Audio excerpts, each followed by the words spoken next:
Ta bienveillance, ô Éternel, vaut mieux que tout ce que j'ai vu.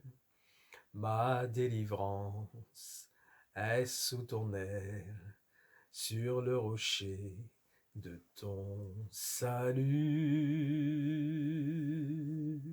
Ta bienveillance, ô Éternel, vaut mieux que tout ce que j'ai vu. Ma délivrance est sous ton aile, sur le rocher de ton salut. Bonjour, bonjour à tous.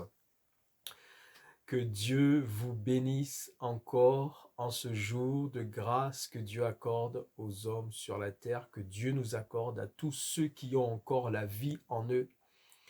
Que Dieu nous bénisse, que Dieu vous bénisse au nom du Seigneur Jésus-Christ. Nous voici à nouveau ensemble pour une nouvelle vidéo qui s'intitule « Ne pas résister à l'appel de Dieu ». Ne résistez pas à l'appel de Dieu. Je donnerai des témoignages qui vont illustrer des exemples malheureux où des personnes ont résisté à l'appel de Dieu, elles ont remis au lendemain ce qu'elles pouvaient faire le jour même. Il est dit, ne remets pas au lendemain ce que tu peux faire le jour même. Ils ont remis, ils ont repoussé, et c'était malheureusement c'était pour quelque chose de triste et de malheureux. Donc, si vous entendez sa voix aujourd'hui, comme dit Dieu dans sa parole, dans l'Épître aux Hébreux, n'endurcissez pas vos cœurs et ne résistez pas à l'appel de Dieu. Alors, l'appel de Dieu, c'est l'appel à venir à lui, à lui donner notre vie, à nous repentir de nos péchés, à nous tourner vers lui, afin qu'il puisse nous accorder le pardon de nos péchés et le salut de notre âme. Mais c'est aussi l'appel dans d'autres circonstances. C'est aussi l'appel qui consiste à changer d'attitude et de comportement dans une situation donnée, même lorsque nous sommes déjà chrétiens, même lorsque nous sommes déjà enfants de Dieu, et Dieu peut nous reprendre dans un domaine donné. Par exemple, un chrétien, et qui passerait tout son temps devant la télévision, et en plus de passer tout son temps devant la télévision, à regarder des choses qui malheureusement souillent son âme. Et Dieu peut avertir par exemple un chrétien comme ça, et Dieu l'appelle, Dieu insiste pour qu'il change de voie, qu'il puisse délaisser ces choses et réorganiser son temps autrement.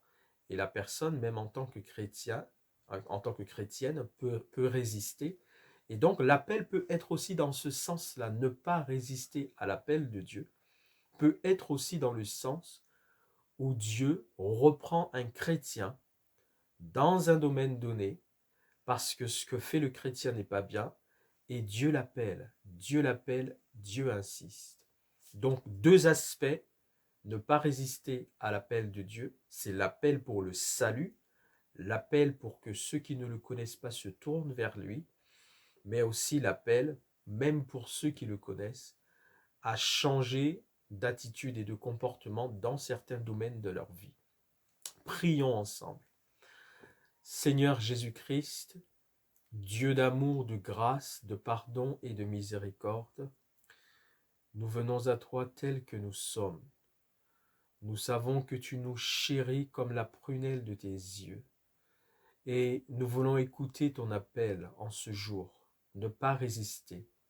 C'est vrai, Seigneur, car tu nous demandes, tu nous invites à marcher de progrès en progrès et de sanctification en sanctification.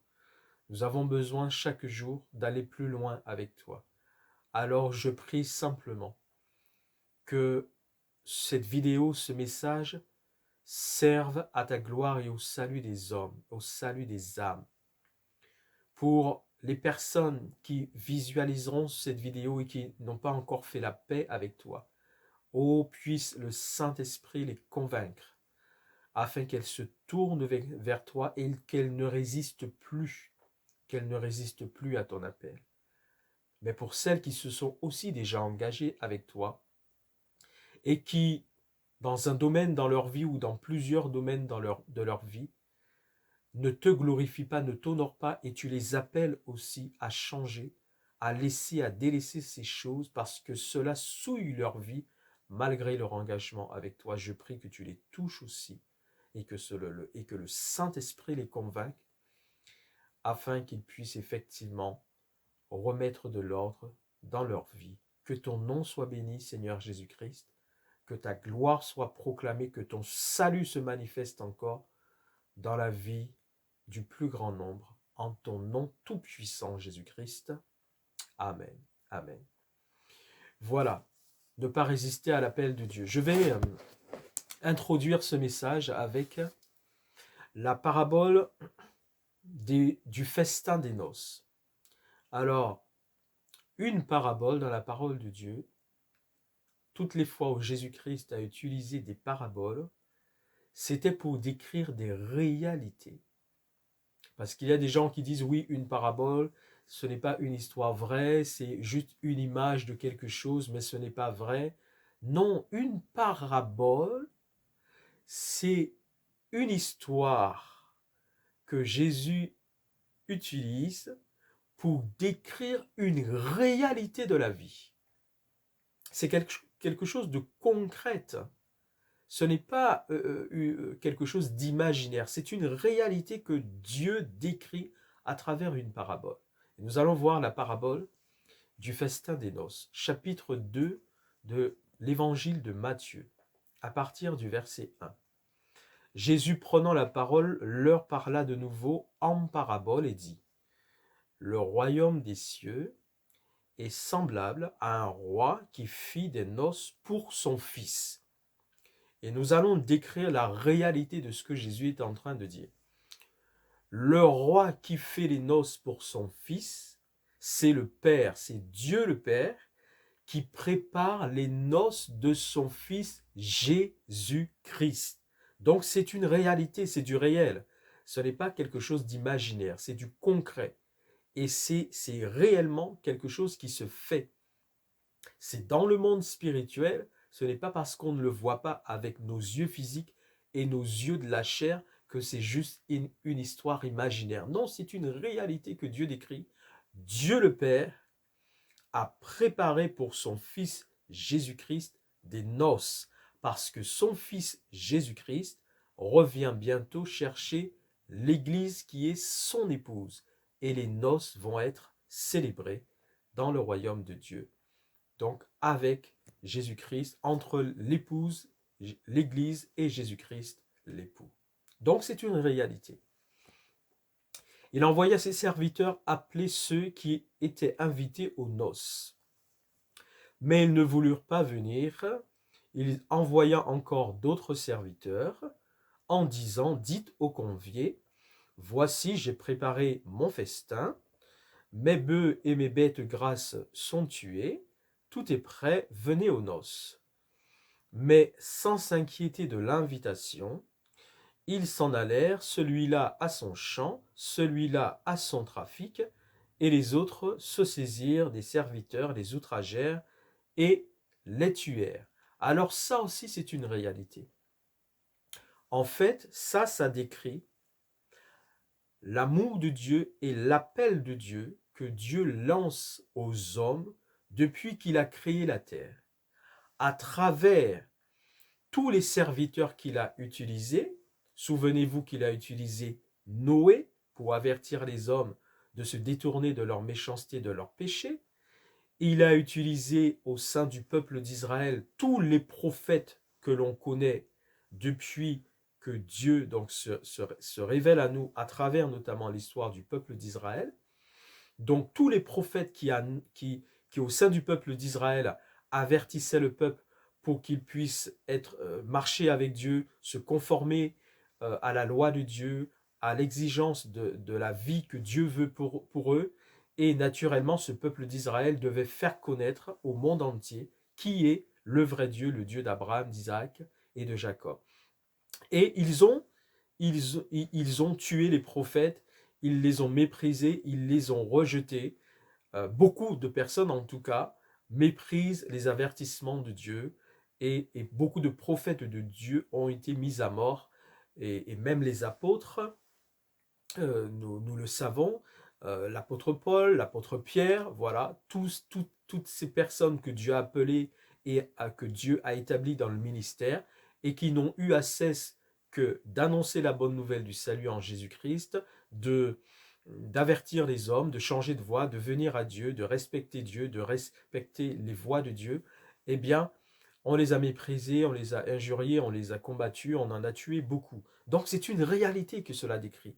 Parce que les conviés, ceux qui avaient été conviés, à chaque fois que le roi, qui est Dieu le Père, a envoyé ses serviteurs, qui sont tous les serviteurs, tous les ministres, les prophètes, les apôtres, les évangélistes, tous ceux que Dieu envoie dans ce monde, appelés les conviés, ils ont tous trouvé donc une excuse pour ne pas venir, aux noces, pour ne pas répondre à l'appel du salut en Jésus-Christ. Ils trouvent tous donc des excuses, et notamment cela concerne aussi pour une bonne partie le peuple d'Israël qui a souvent donc combattu et tué beaucoup de prophètes de Dieu.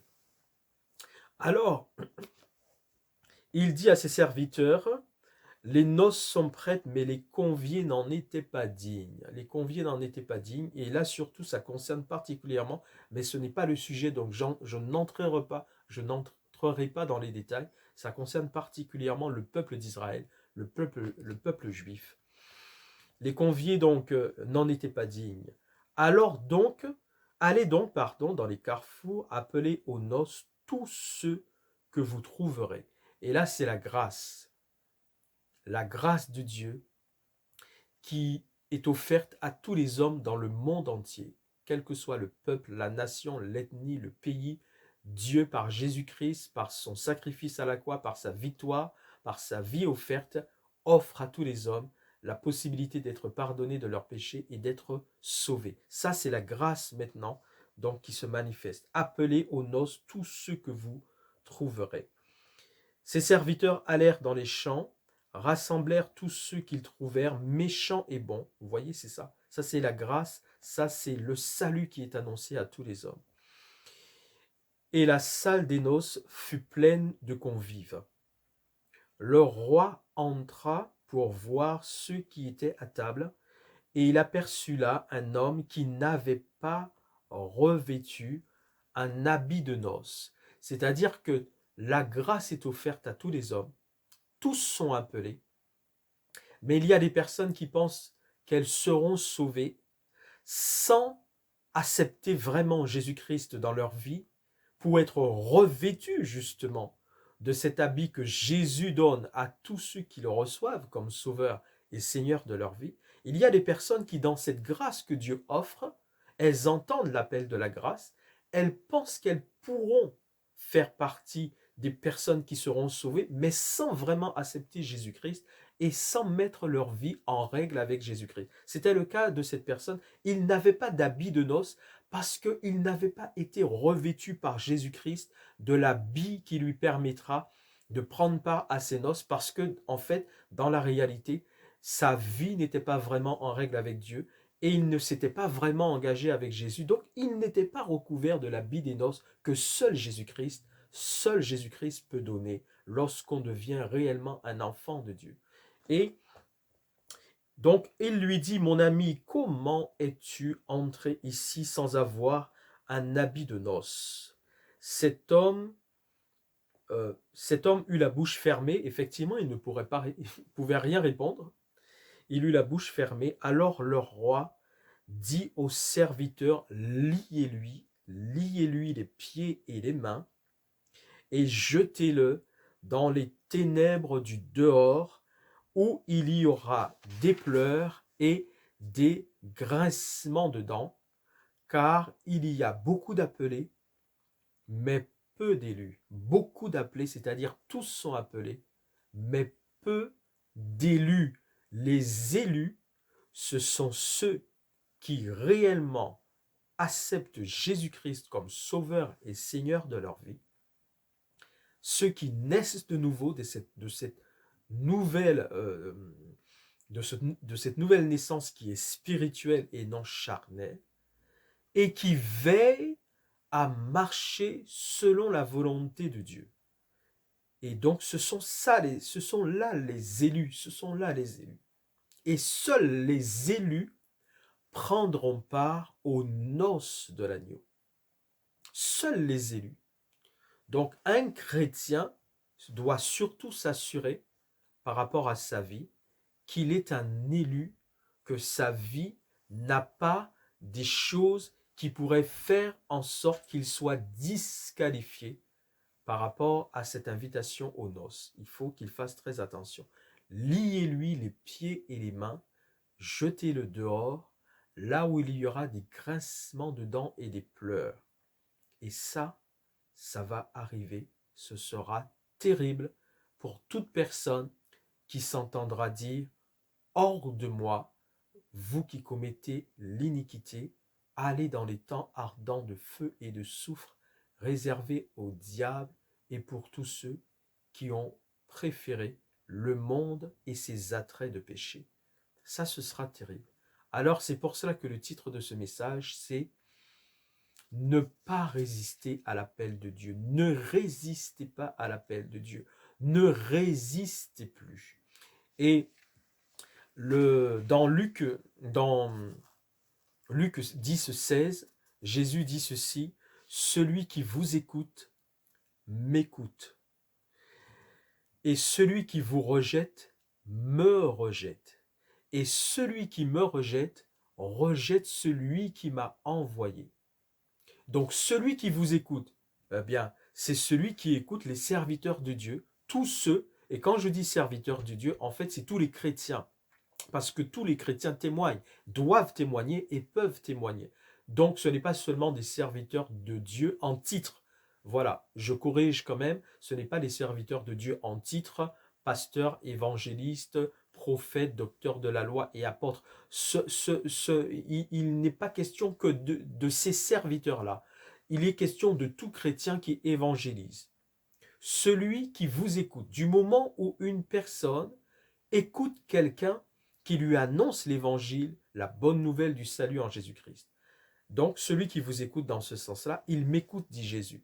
Du moment où quelqu'un écoute ce que un chrétien lui annonce concernant le salut, cette personne est en train d'écouter Jésus-Christ à travers ce chrétien.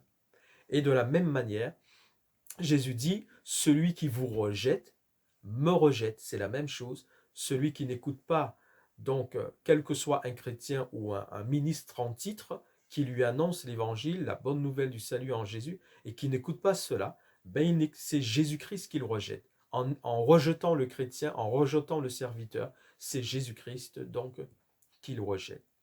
Et en rejetant Jésus-Christ, celui qui vous rejette, rejette celui qui m'a envoyé. En rejetant Jésus-Christ, parce qu'il rejette le serviteur qui lui annonce la parole de Dieu, c'est Jésus-Christ que la personne rejette. Et en rejetant Jésus-Christ, c'est Dieu le Père que la personne rejette. La personne rejette aussi Dieu le Père. Et donc, il n'est pas possible que cette personne soit reçue dans la gloire de Dieu, parce que Jésus a dit, nul ne peut venir au Père s'il ne passe par moi. Nul ne peut venir au Père sans passer par Jésus-Christ. Il faut obligatoirement passer par Jésus-Christ pour aller au Père. Donc il n'est pas possible donc d'avoir le Père si on ne veut pas du Fils, si on ne veut pas de Jésus-Christ. Alors maintenant, je vais vous donner des témoignages. Des témoignages qui vont vous montrer des exemples qui sont malheureux, qui sont tristes, de personnes qui n'ont pas répondu à l'appel de Dieu lorsque Dieu les visitait, au moment où Dieu les visitait, elles n'ont pas répondu comme il fallait malheureusement et la suite de leur vie a été triste et malheureuse. Je vais vous donner 4 témoignages. 4 témoignages. Le premier témoignage concerne un artiste de la Guadeloupe. Tous les témoignages que je vais vous donner se passent en Guadeloupe. Un artiste de la Guadeloupe qui à une époque, à l'époque où il était encore là, parce qu'il n'est plus, il est plus vivant dans ce monde, et, il était connu, il était célèbre, il était, comme on dit, c'était un des artistes les mieux cotés en tout cas, à l'époque où il exerçait encore, il était vivant sur la terre. Et cet artiste a été touché par Dieu. Du moins, c'est ce qu'on peut penser. Il a été touché par le message de l'évangile, du salut en Jésus-Christ. Donc je ne peux pas donner le nom de cet artiste parce que il y a un respect à avoir pour la famille et on ne peut pas donc donner comme ça le nom des personnes. Il a été touché par la bonne nouvelle du salut en Jésus-Christ et il s'est dit, avant de vraiment s'engager avec Jésus, il voulait réaliser un dernier concert. Il voulait réaliser un dernier concert. Mais vous savez, mes amis, frères et sœurs en Christ, et vous qui pouvez écouter ce message et qui n'êtes pas encore en Christ, nous n'avons pas l'autorité sur le souffle de vie qui nous anime. Ce souffle de vie qui nous anime est entre les mains de Dieu. Ce n'est pas nous qui savons à quel moment Dieu permettra que ce souffle de vie nous quitte. Nous n'avons pas la maîtrise de ce souffle de vie qui est en nous. Donc lui, il a dit, j'aimerais faire un concert, je fais encore une dernière manifestation mondaine avant de quitter le monde et de m'engager vraiment avec Dieu. Et malheureusement, il avait mis en place cette organisation, il préparait cette organisation, ce dernier concert, et malheureusement, il n'a pas eu le temps de le faire. Parce qu'il a eu un accident chez lui. Donc, je ne donne pas les détails non plus de son accident pour que, voilà, c'est toujours par respect à la famille. Il a eu un accident en tout cas, et donc chez lui, et il est mort. Il est mort sur le coup.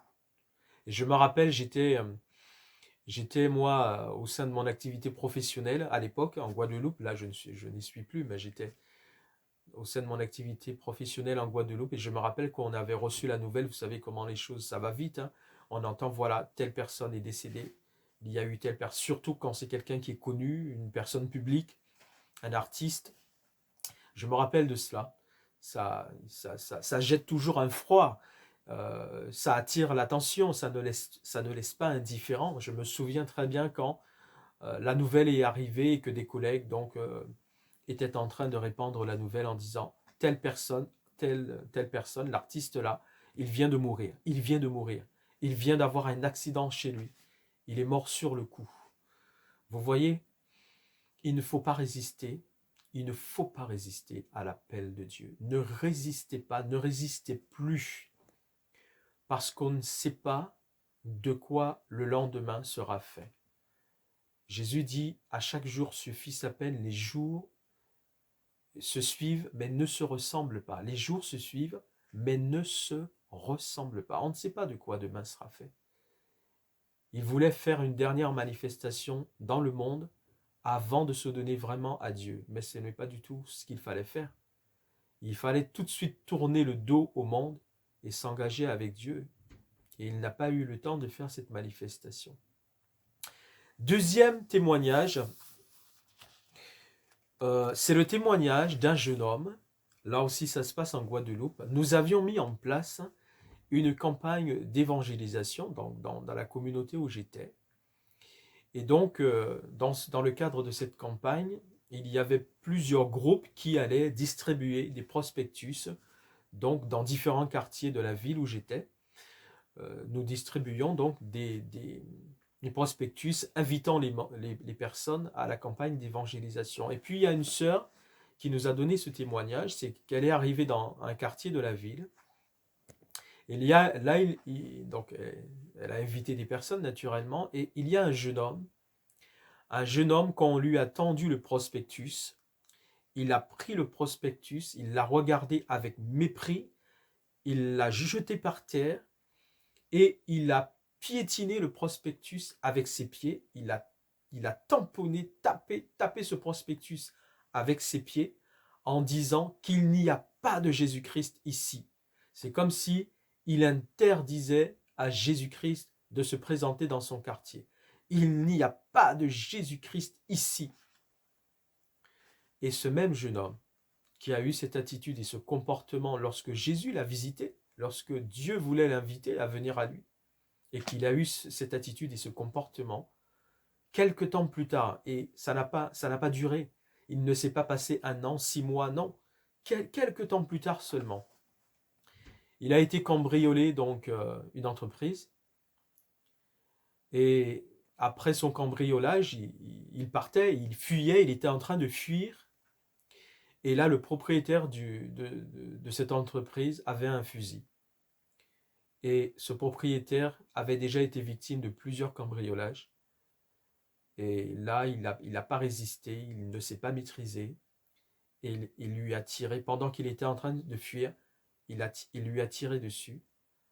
Et là, sa vie s'arrêtait. Il a été mortellement touché. Et avant de mourir, il était là, il y avait une grande foule, vous savez comment c'est, ça va vite.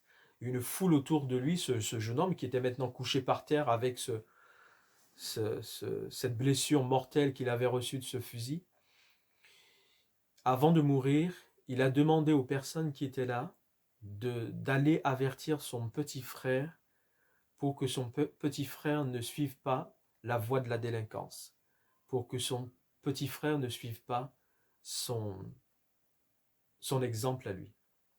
Vous voyez, Jésus l'avait visité, Jésus voulait changer sa vie. Ce prospectus, cette sœur qui était en train de l'inviter à la campagne d'évangélisation, et l'attitude qu'il a eue, il n'a pas voulu de Jésus, et plus tard il va commettre un braquage et il se fait tuer. Voici comment sa vie s'est arrêtée. Mes amis, ne résistez plus à l'appel de Dieu. Je vous en supplie au nom de Jésus-Christ. Ne résistez plus à l'appel de Jésus-Christ. Que vous soyez chrétien, si Dieu vous reprend dans votre vie par rapport à quelque chose que vous faites, et que vous devez délaisser cette chose parce que cela souille votre vie chrétienne, ne résistez plus à l'appel de Dieu. Abandonnez de suite cette chose. Ne remettez pas au lendemain. Ne dites pas que vous allez faire plus tard. Abandonnez cette chose de suite dans le nom de Jésus-Christ de Nazareth. Et si vous n'êtes pas encore chrétien, Dieu vous interpelle pour vous dire que tous les hommes sont pécheurs, sont privés de la gloire de Dieu. Ils ont besoin de Jésus-Christ pour être pardonnés et être sauvés. Ne résistez pas. Puisse le Saint-Esprit vous convaincre dans le nom de Jésus-Christ de Nazareth. Un troisième témoignage, c'est un jeune homme en Guadeloupe à qui on avait témoigné donc de la grâce de Dieu, de l'amour de Dieu, du salut en Jésus-Christ, et on avait beau eu de lui témoigner cela ne l'intéressait pas. Et puis, au moment de partir faire son service militaire, il a eu un accident et il est mort aussi, il est décédé. Vous voyez, Jésus était venu à lui à plusieurs reprises. À plusieurs reprises, il a eu l'occasion d'entendre Jésus qui l'appelait, Jésus qui voulait le sauver, Jésus qui voulait changer sa vie. Il a résisté, ça ne l'intéressait pas. Et il pensait partir tranquillement faire son service militaire, et à ce moment-là, il est décédé dans un accident de voiture. Sa vie s'est arrêtée. Sa vie s'est arrêtée. Le quatrième et dernier témoignage que je vous donne se passe aussi en Guadeloupe, au CHU. Et là, c'est un frère qui nous avait donné ce témoignage, un frère qui travaillait au CHU en Guadeloupe. Ce frère nous raconte ceci. Donc, le vendredi est arrivé, la fin de la semaine, et au moment de quitter ses collègues, au moment de les saluer, de leur souhaiter un bon week-end. Donc il s'en va, il salue tout le monde, il dit au revoir à tout le monde, et il leur dit, si Dieu, à lundi, si Dieu le veut. Nous sommes le vendredi, le week-end arrive, et donc à lundi, si Dieu le veut. Et là, il y avait un médecin qui s'est mis en colère parce qu'il n'a pas accepté cette parole de ce frère qui disait « Si Dieu le veut, à lundi, si Dieu le veut ». Ce médecin s'est mis en colère et il a répliqué au frère, il a dit « Je suis médecin et mon gendre est avocat ». Vous voyez l'orgueil des gens, la vanité. Être médecin, être avocat, avoir tous les titres qu'on veut, ça ne sauve personne. Le salut est en Jésus-Christ seul. C'est Jésus-Christ seul qui sauve. C'est Jésus-Christ seul qui pardonne les péchés. C'est Jésus-Christ seul qui peut changer la vie d'une personne et lui permettre d'entrer dans la gloire de Dieu pour l'éternité. C'est Jésus-Christ seul. Donc cet homme a dit, je suis médecin et mon gendre est avocat. Je serai là lundi. Le lundi, le frère reprend son travail. Le lundi, il arrive au travail. Et ce médecin avait toujours l'habitude d'être là. C'est-à-dire quand le frère arrivait, c'est un médecin qui était déjà toujours présent. Donc il arrive à son travail et il est interpellé parce qu'il ne voit pas le médecin en question. Il ne voit pas ce médecin. Alors il demande à d'autres collègues, mais où est le docteur Untel? D'habitude il est là, je ne le vois pas. Est-ce qu'il est présent? Est-ce qu'il est là? Ses collègues lui ont répondu, oui, le docteur Untel est bien présent, il est bien présent, mais il est dans une chambre froide à la morgue. Vous avez compris? Il est décédé. Il est décédé durant le week-end. Il est décédé durant le week-end. Il avait dit qu'il n'acceptait pas qu'on dise si Dieu le veut, qu'il est médecin, que son gendre est avocat, qu'il serait là le lundi. Dieu interpelle les hommes par toutes sortes de manières. Il est dit que Dieu parle tantôt d'une manière et tantôt d'une autre, et on n'y prend point garde. Dieu interpelle les hommes d'une manière ou d'une autre par toutes sortes de moyens. Et beaucoup de ceux que Dieu interpelle n'y prennent point garde. Et ils s'énorgueillissent à l'appel de Dieu. Ils refusent de s'humilier et de reconnaître, mais que l'homme n'est qu'un souffle qui passe. L'homme n'est qu'un souffle qui passe. Comme dit l'Ecclésiaste, il y a un temps pour naître, il y a un temps pour mourir. Et voilà qu'à travers ce frère, en lançant seulement cette petite phrase, si Dieu le veut, Dieu voulait interpeller ceux qui étaient là sur la réalité de cette vie et sur quel est le sens de la vie et qu'est-ce qui se passe après la mort, et c'est si Dieu le veut. Et là, ce médecin, il était bien présent au CHU ce lundi matin, mais il n'avait plus la vie en lui. Le souffle de vie lui avait été ôté. Il était maintenant dans une chambre froide, à la morgue du CHU. Il était parti, il était décédé. Et ce n'est pas son titre de médecin qui l'a sauvé. Si avant de mourir, il ne s'est pas repenti de ses péchés, s'il n'a pas dit à Jésus, je t'accepte comme mon sauveur, pardonne-moi de mes péchés, eh bien, il est parti loin de Jésus-Christ. Dans les souffrances, comme on l'a lu, là où il y aura des pleurs et des grincements de dents. Et ça, c'est pour l'éternité. C'est pour l'éternité. Alors, c'était les 4 témoignages que je voulais vous apporter pour étayer, appuyer mes propos par rapport à ce titre du message. Ne résistez pas à l'appel de Dieu, ne résistez plus. Je le dis encore, si vous êtes une personne qui n'avait pas reçu Jésus-Christ comme votre Sauveur et votre Seigneur, vous entendez l'appel de Dieu maintenant, venez à Jésus-Christ. Demandez pardon à Jésus pour vos péchés, simplement. Soyez simple. Dites seulement au Seigneur, je te demande pardon, Jésus-Christ. Je reconnais que tu es Dieu et je suis un pécheur. Je te demande pardon pour tous mes péchés. S'il te plaît, pardonne-moi, Jésus-Christ. Et viens dans ma vie, viens dans ma vie. Sois mon sauveur, sois mon Seigneur. Et apprends-moi maintenant à marcher avec toi. Achetez une Bible si vous n'en avez pas. Ouvrez-la, Dieu va vous parler par la lecture de sa parole. Et il va vous conduire donc à aller vers une communauté avec laquelle vous allez pouvoir grandir spirituellement et apprendre la vie chrétienne. Mais si vous êtes un chrétien, vous êtes déjà un chrétien, mais Dieu vous interpelle dans un domaine de votre vie, parce que vous avez quelque chose qui vous lie à un péché, et Dieu vous dit, attention, mon enfant, ce péché-là te sépare de moi, car Dieu déclare, ce sont vos péchés qui mettent une séparation entre vous et moi. Il ne peut pas y avoir de communion avec Dieu quand il y a le péché dans la vie de la personne, car le péché est un obstacle entre Dieu et nous. Et un enfant de Dieu, attention si Dieu t'interpelle, mon enfant, ne persiste plus dans cette voie. C'est une voie de perdition. Abandonne ce péché. Et si tu n'en as pas la force, crie à Jésus-Christ pour qu'il te libère de ce péché. Mais il faut que tu t'en sortes. Parce que si tu restes dans ce péché, même si un jour tu as dit à Jésus que tu l'acceptais comme sauveur et Seigneur dans ta vie, mais si tu t'adonnes volontairement à un péché, ce péché-là te privera des noces de l'agneau.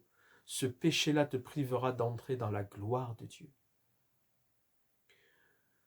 Que Dieu vous bénisse tous. Que Dieu nous bénisse ensemble. Que la grâce de Dieu se manifeste encore envers tous les hommes pour que le plus grand nombre ait la possibilité de se repentir, de se tourner vers Dieu et d'être sauvé. La gloire est à l'Éternel.